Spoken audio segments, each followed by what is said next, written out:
Good afternoon, Chairman Alessio and Commissioners. My name is Sonny Kirtley, and I'm on the TOGS Board of Directors. That's the Coalition of Greater Scottsdale. Our address on Pinnacle Peak Parkway is on file. Hopefully this morning you received 3 images from me. At 6:15 this morning, I took camera shots outside the apartment building on the northeast corner of Granite Reef and Indian School.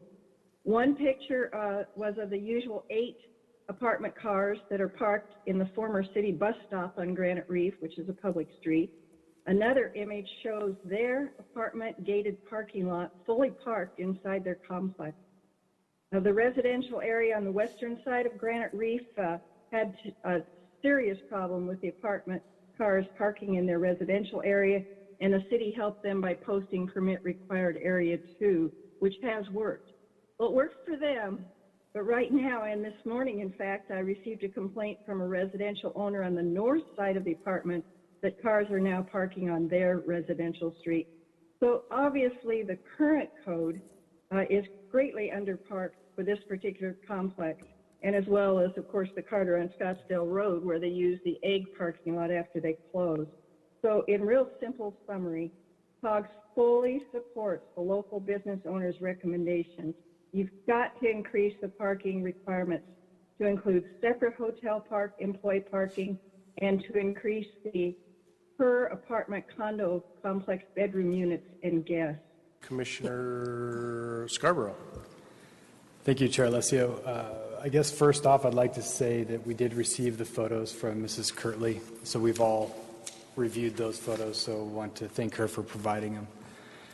With multifamily, my thoughts are that the increase to the studio and 1 bedroom makes sense to me. I'm struggling with the decrease of the 2 bedrooms. Right. For me, I know rents in Scottsdale are increasing. I believe it's, in my opinion, that will require multiple income earners to pay rent. And I would take another step forward and say that if you're an income earner, the likelihood of you having a car is high. And I think that's applicable to 1 bedroom and 2 bedroom units. With that, also in the downtown area, we keep saying it's more urban, but I can tell you one of the considerations I look at is what do we have for grocery down there?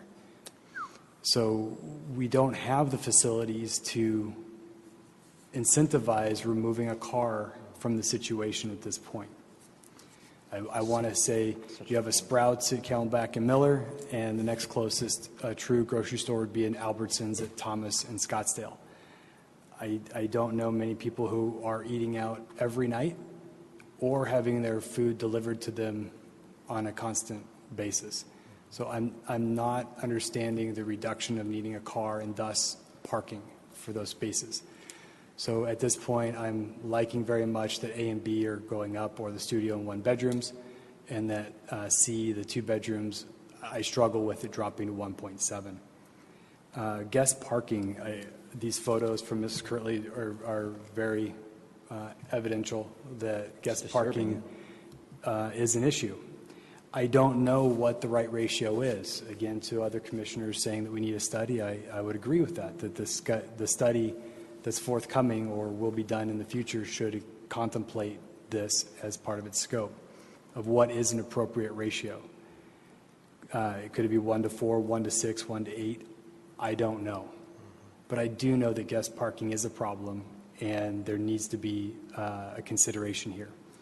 And even though we're doing a recommendation for potentially, I apologize, for denial this evening, I would also say that I believe it's well within Planning Commission's and City Council's purview to require guest parking in addition to code. And maybe I'd like the clarification from staff, but I believe it's well within purview to make those requests of individual developers on an ad hoc basis. So with that said, those are my main comments for multifamily, and I'll yield. Thank you, Commissioner Scarborough. Commissioner Graham.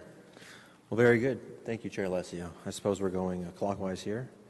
And I do want to thank Sonny Kirkley for the submission of this photo.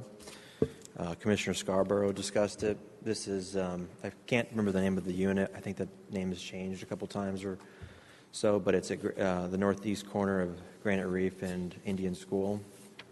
It's just, this just isn't Scottsdale. It's just not Scottsdale, I don't think. And what is happening here is I don't even know what the contents of, or what the requirements of guest parking in this unit are, but you can't even get to it. And I appreciate when Randy Grant was on the phone, he said that that city staff believes that public or guest parking for these types of multifamily units should be accessible. There should not be a barrier between the guest and the parking spot. So I really hope it moves forward in that direction. I guess I'd like to just repeat Commissioner Scarborough's mention of the reduction of the two-bedroom unit. I just don't see that that's going to be a positive thing. I would say that most people that live in the downtown area that would have a two-bedroom isn't like parents with a young child in that second bedroom. I'm sure that it's two income earners that may have two cars. So I think that keeping that at the 2 mark is probably more appropriate. The guest parking, obviously from photos that I'm seeing here that one of the speakers had sent in, this is a huge problem, and it spills out into the neighborhood, and it's not fair for those adjacent property owners. I was considering purchasing where some good friends of mine live in South Scottsdale. Amazing, newer, energy-efficient condos, great complex. They do have some guest parking, but no one can park overnight.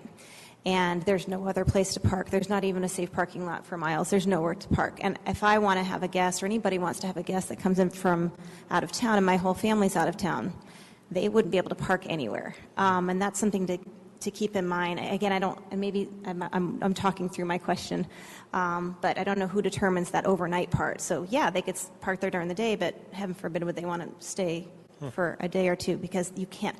And there are so many stories. It's a battle with their HOA and people's cars getting towed, and it's a disaster. And that deterred me from purchasing a $500,000 2-bedroom condo. So, but that's silly. But that's impacting real estate for things like that. So I think the overnight part of it is an important component.